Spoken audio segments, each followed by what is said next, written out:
Hello, Bobcats. I'm Simran Puri. I hope you're having a clawsome Thursday, and we have a fantastic show for you today. And I'm James Beary. We're back this week to see what's behind the Bobcats. Enjoy! Gather around. This is GC360. No. This is a new segment. This is Behind the Bobcats.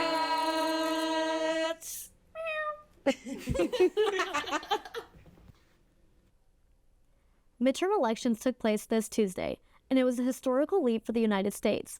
Starting locally, Milledgeville re-elected Mayor Mary Parham Copeland to serve her third term as the city's mayor. Congratulations, Mayor Copeland. In Atlanta, incumbent Mayor Andre Dickens was also re-elected with an overwhelming majority from his opponent. 2 seats for Georgia's Public Service Commission were on the ballot. A huge election decision due to the fact they control Georgia power and rising prices are a main concern for Georgians. Both seats were flipped. Congratulations to Democratic candidates Peter Hubbard and Alicia Johnson. Nationally, history was made this Tuesday. New York City elected their youngest and first Muslim and South Asian mayor, Zohran Mamdani. Neighboring the Big Apple, New Jersey re-elected Governor Mickey Sherrill to serve her third term, a first-time occurrence for the state. Virginia elected their first female governor, Abigail Spanberger, who used to serve as a U.S. representative and a CIA intelligence officer. A huge congratulations to these elects on their victory and historical milestones. Over on the West Coast, California Governor Gavin Newsom's Proposition 50 was passed, an amendment authorizing new congressional district boundaries to be drawn by their Democratic-led legislator, refuting the proposition in place in Texas favoring the Republican Party. It's always exciting to see democracy in action. Make sure your vote counts. You can register and find voting locations at www.vote.gov. Everyone has a story to tell, from what they did in a day to life-changing moments. On October 21st, Dr. Kerry Neville's memoir, Mother May Be Mad, was released. Here to speak with her is Alivia Blanton. Alivia?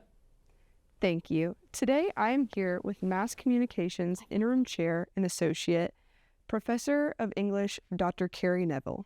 To start, congratulations on your memoir. Thank you. Could you please tell us what your new book, Mama May Be Mad, is about and what inspired you to write it? Yeah, so it's basically a book that's about a recovery journey. So, one of the things that I have been diagnosed with is bipolar disorder. And after the birth of my son in my early 30s, I guess, I don't know if it was from, the hormone flood that happens after you have a kid, but it sort of sent me into a mental health spiral. And I developed an eating disorder and had alcohol use disorder. And so things sort of fell apart in my 30s. And then, the book is about that. The first third is probably the dark times, I call it. But after, a lot of attempts at, medication, different kinds of therapies, I had a doctor who told me, I guess about 15 years ago, he said, you're a hopeless case. And, I'm a very stubborn person. And I don't know if he said that deliberately to sort of, inspire me. I don't think he did, because that would have been unethical, But I took that as, all right, I have to figure a way to not stare at the wall, but to figure out how to get over the wall and reclaim my life and find joy again. And so, I would say 2/3 of the book are about what happens after you overcome or work through or climb over the wall into, I call it life 2.0, right? Life of possible joy. Yes. Yeah. That's wonderful. Okay, and then the title itself, Mama May Be Mad, is striking. I know that you've told us a little bit about that now, that it's about your journey in motherhood, especially with some mental health issues and how you overcame those. But can you tell us more about what it represents, the title specifically? Yeah, so it's deliberately not maybe one word, because maybe suggests a kind of certain direction, but it's broken into 2 words. So Mama may be, right?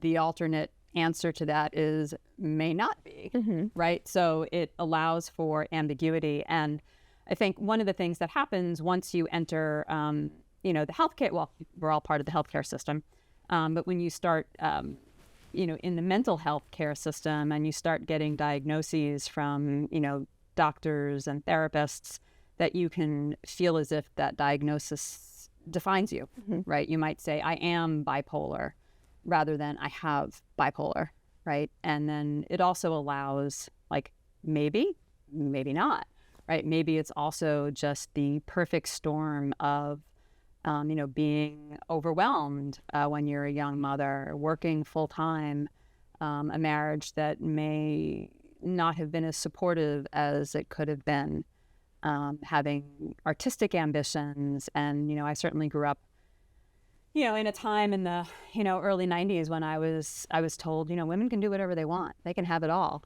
And I don't know, right? I think it's really hard to have it all and come out intact. So it's about that experience as well. I agree. That's really interesting. I really appreciate that it's about your journey with wanting to pursue so many things, but there seems to only be so many time, and there's no clear-cut way to go through life. And so I'm looking forward to reading the book myself. Thank you. Of course. And then it has been described as inventive and striking, exploring motherhood and madness and the grace of second and third chances. What do these themes mean to you specifically?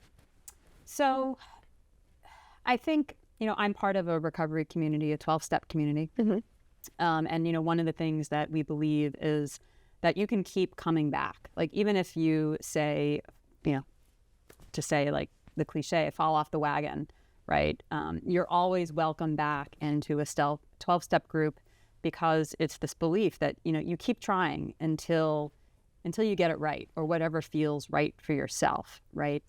And so for me, there were a lot of times when I gave up on myself.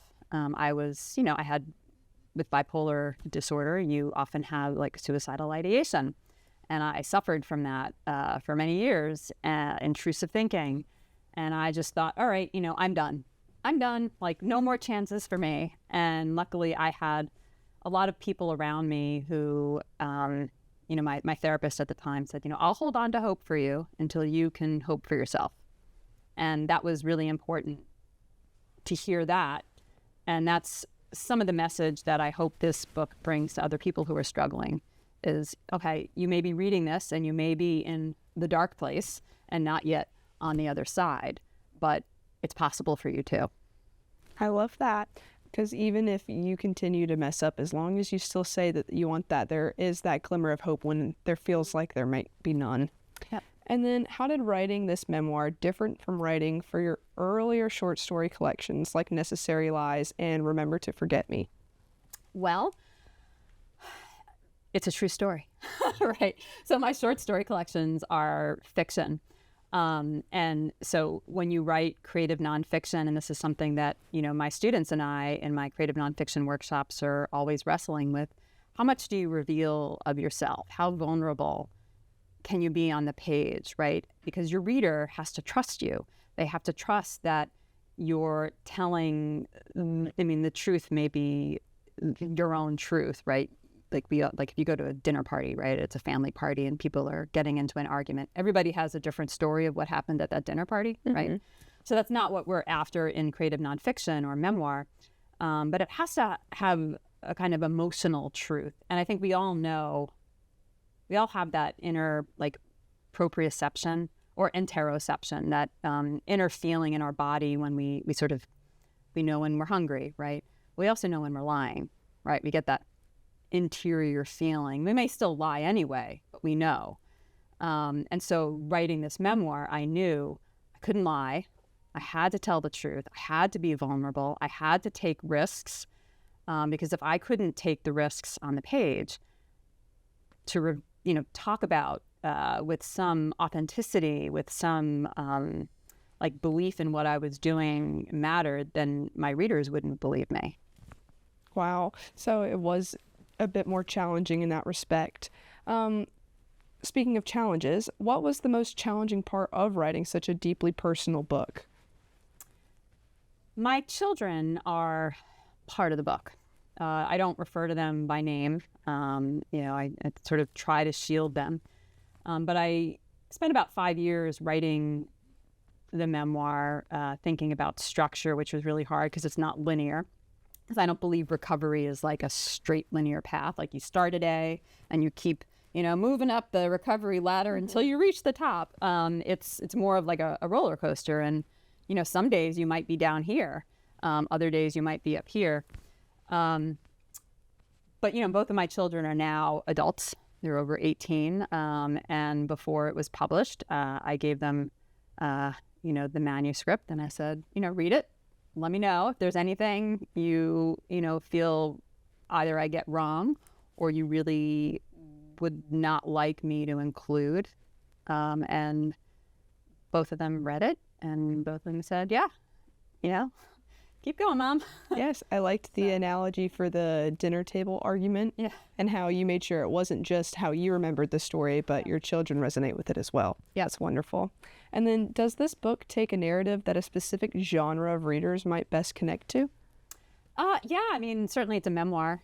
So anybody who's, looking for, memoirs are stories that are around a theme in someone's life versus, say, a how-to book. But I also think it's like a how-to that could fit on a shelf in the psychology section. How to thrive despite, receiving a diagnosis like bipolar disorder. How to thrive when you had anorexia, or I had anorexia to sort of such a degree that, I was hospitalized multiple times, and, I had to wear a heart monitor. How do you start eating again? How do you start loving your body again? And how do you start, loving this life that, if you believe in, say, God or a higher power, or even if you're an atheist, you're here. How do you enjoy your time here? Because we all have a limited time here, right? You get one life. So how to come back from despair. Yes, and it's very beneficial for people to read about other people's experiences with those sorts of things. And like you were saying earlier, when there is no hope, it kind of shows that it's worked for so many other people. Why would things not get better for me as well? Yep. And then for our final question, is there anything specific that you hope readers, especially women and mothers, might take away from your memoir? First, to mothers and women, you're not alone.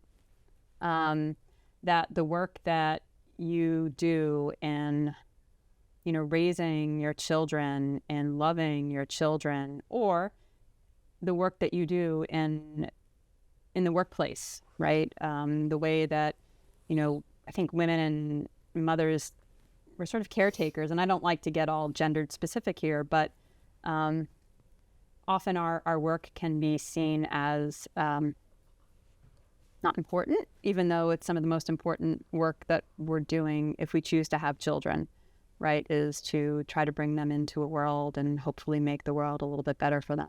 Yes, of course. Yeah. Well, thank you so much for coming and speaking with us today, Dr. Neville. And back to you. Thank you, Olivia. Don't forget to get your own copy of Mother May Be Mad memoir. We'll be right back with another special guest.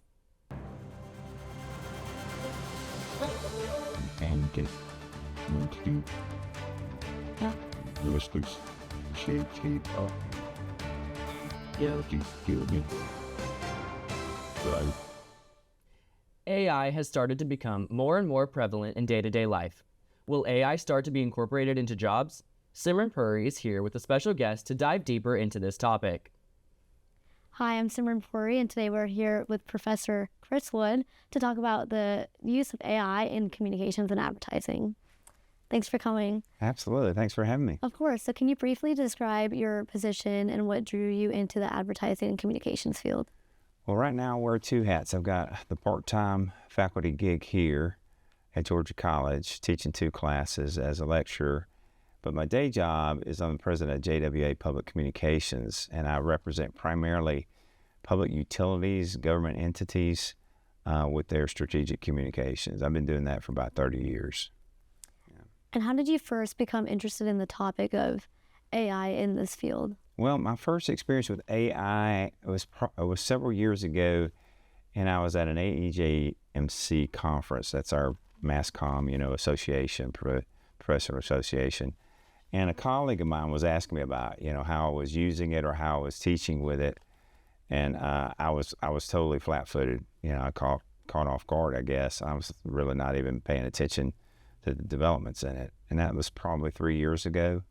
So my first introduction was one of fear. I was like, oh my goodness, I'm behind, one. And number two, is this going to replace, the skills that I offer my clients? So yeah, it was kind of a shock, my first introduction, and start looking into AI applications. For sure. How do you see it being implemented in this field so far? Like maybe media buying, content creation, things like that? All of those I've seen or heard. My direct experience, when I look at AI in the practitioner's world, we've got to remember there's several different perspectives. Like it's not just, we think of our world in communication and everything revolves around communication, but AI has applications in so many other parts of an organization. As an example, probably customer service is ahead of us with the use of things like chat boxes and how to automate, customer service calls and replies and such, and using it there. So some other perspectives use it differently and may be ahead or behind us, but certainly we come across it, in mass comm and in our strategic communication initiatives, definitely. What are some misconceptions do you think people have towards AI in this field? I think the biggest misconception is in content creation. Everybody thinks that, you're going to be able to just say, which you can to some extent, say, create me this or create me that, and it's going to replace all of these jobs in mass comm. We're not going to need creatives anymore. We're not going to need writers anymore. And I just don't think that's the case. I equate it when clients ask me about AI applications, I use the analogy or the comparison of, you can go get kitchen cabinets at Home Depot. They've got millions of them, different brands, different types, and you can give them a measurement and they'll come and slap you some kitchen cabinets in, and they'll be cheaper and they'll probably turn around quicker. I mean, you can get them in a day or whatever, versus a custom cabinet. And to think that there's not going to be a market in kitchen remodeling for custom cabinets, to me, is similar to think that there's not going to be a market for creatives in the future of our industry. So that's kind of the comparison I use. There's always, I hope, going to be a market for custom work. And that's what human practitioners like us are going to continue to provide. No, for sure, I hear you. And how do you think AI can better serve as a tool for communicators instead of replacing them? Because I know a lot of people have fears that AI is going to replace it, but obviously you don't think that's the case. I don't think it's the case. I think it's, rather than replacement, I think it's supplemental. I think it's going to supplement a lot of functions. The most exciting use for me is in research and development. It's on the front end of campaigns, and how much information, you can get through with the help of AI tools, whether it's just in research methodology or content. I mean, before your time, there was a content analysis as an example in research, where you'd have to go and you'd have to count if there was a certain word or connotation in a message or in a number of articles, and you would literally count those out, human counting. And, AI certainly automates those functions and makes it a lot easier for us to do that kind of research. So I think on the front end of research and planning is where the most exciting use is for me. And I don't think that's a replacement of what we do. I think that helps us in what we do. No, for sure. It definitely sounds very helpful and makes the job quicker. But when you do things like that, like counting with AI, do you feel like humans are better at certain things than AI? Like maybe going in and checking that it's right, or cultural nuances, ethics? Yeah, absolutely. I think the limitations, there are limitations of AI. Maybe to your earlier question about what was the biggest misconception, and that is that AI can do everything. But certainly the human element. I think of in the world of politics and the nuance and being able to read the room. To me, that's the biggest difference in human resources versus technical resources. Is AI applications can't really read the room, and understand the politics and the dynamic that you have to do in real time. So I think the human element is always going to be there. But where I see automation already helping, again, is in research, is in going through vast data analytics. some of that moving forward and even allowing us to predict some things because of data trends that we see, market trends we see. So that's exciting. But I certainly think you're still going to need the human element to pick up on those things you mentioned, the cultural things, the political structure, being able to see and read people. That's still going to be critical in communication, even in mass communication. Just a follow-up question. Do you think companies are still wanting the human element, or do you think they just want the execution? Because AI can produce content very quickly, but how do you think that makes the value of us humans? Well, I think companies want a return on their investment and a good report to their shareholders and stakeholders. So to say that we live in a capitalist society, obviously, and we're all most of us economically driven. So there's certainly a bottom line element that AI can aid. But again, it's not, to me, it's not a replacement fear. It's a supplemental fear. And I think the saying is very true that says your job's not going to be replaced by AI. It's going to be replaced by a human who knows how to use AI. And I think that's a better way to look at it. I mean, I think back to the time when I was in college and your age, Simran, and I was programming in COBOL, or a programming language that seemed to, oh my gosh, that's going to replace all kinds of functions that humans do. So this is not new as far as the fears and the anxiety behind innovation. It's always the unknown that we fear. But I think the future is bright, and I think even the largest corporations who are looking at every cut possible financial savings are still going to value the human element to their business. I mean, have to. Absolutely. I think the human element is what makes companies companies. Yeah. And going back to what you said about AI, it's not going to replace your job. It's more so if you don't know how to use it. Right. Because a lot of professors are saying AI prompting is the biggest job. So that brings me to my next question. How do you see changes in this AI field and communications in the next 5 to 10 years? Whether that is the increase in AI prompting jobs or AI helping us with our jobs. I think it will be another subset of skills that will make you, I don't want to say make or break you, but will make you more marketable.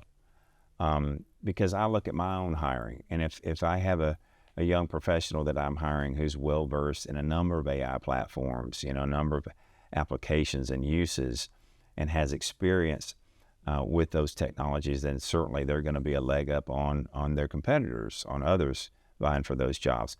But that's the same, Simran, if we're talking about, videography skills or photography skills or writing skills or layout and design skills.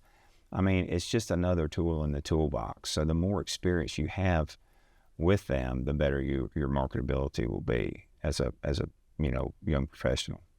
My last question would be, what advice would you give to current students to prepare for an AI-supported industry? Or if students are terrified that AI is going to replace their jobs, what would you tell current students? Well, the funny thing is, and I've told this in class, is that the real world, working world, older generation, Gen X like me and older, it's really reverse. It's really you that we fear and not the technology. It's young people who have a more diverse, who have a more vast skill set replacing us. So we don't really fear, at least I think a lot of people don't fear AI as much as they might fear the next generation being ahead of them, being more skilled than them.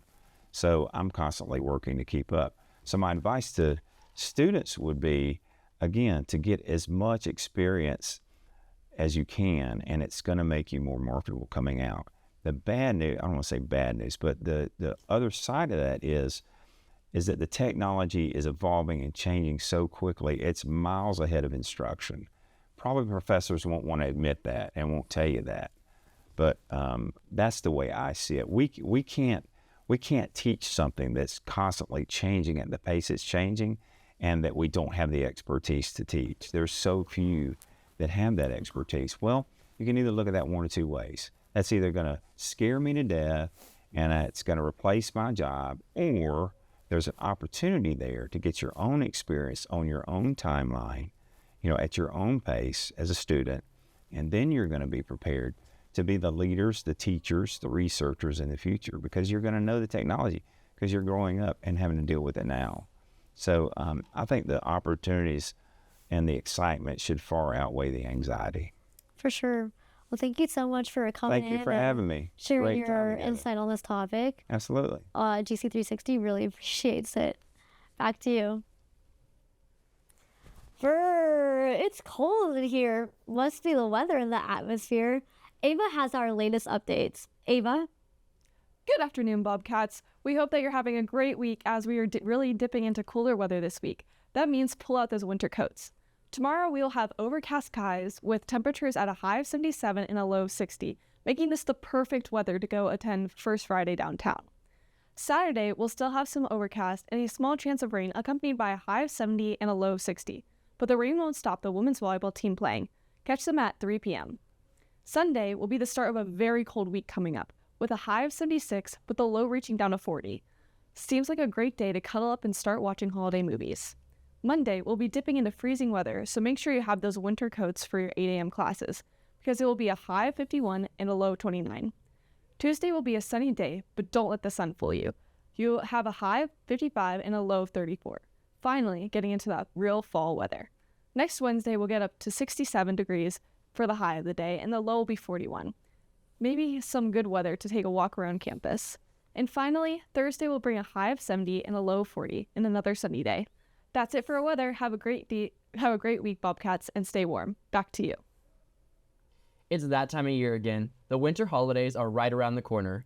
Bradley Smith went on the prowl to find out what hot takes students have about these upcoming holidays. Bradley, take it away. Hello, Bobcats. This is Bradley Smith with GC360, and we're on the prowl today to ask people what their holiday hot take is.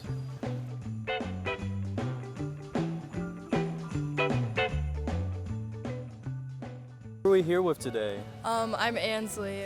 And we're wondering what your holiday hot take is. My holiday hot take is probably like green bean casserole for Thanksgiving. It's a no from me. Okay. I would say that turkey is the most disgusting part of Thanksgiving. I'm personally a sides person. I think everybody starts celebrating Christmas a little bit too early. What's the best time to celebrate Christmas? After Thanksgiving. And we are wondering, what candy would you fight a kid over? Either regular M&Ms or Kit Kats. We're wondering what your holiday hot take is. The live-action Grinch is the best Christmas movie. Wish Christmas didn't have any gifts. It should just be families together. Because it's about the love in our hearts that we give. Yes, and I'm bad at gift giving. You can celebrate Thanksgiving with your Christmas tree up. It's okay to decorate for Christmas right now. Hot take is, that's not even, no. That's not even a hot take, that's literally just like a common fact. That the best Thanksgiving food you can have is gumbo. Ooh, that's a good one. My holiday hot take is that the Christmas sugar cookies at Publix are not better than the Halloween ones. James Beary, GC360 anchor. And we were wondering what your holiday hot take is. I hate anything peppermint or peppermint candy canes or peppermint mocha or I don't like it. Give us a holiday hot take? Yeah, of course. It is. Thanksgiving food sucks except for mashed potatoes. It's an extreme hot take. My hot take is that deviled eggs are the best food. Who's here with us today? I'm Della. I'm the let me redo that. Take a breather. Okay. I'm Della. I'm the technical director for GC360. And we're wondering what your holiday hot take is. I hate the movie Elf. I think it's really, really bad and so much secondhand embarrassment. I really do not like it.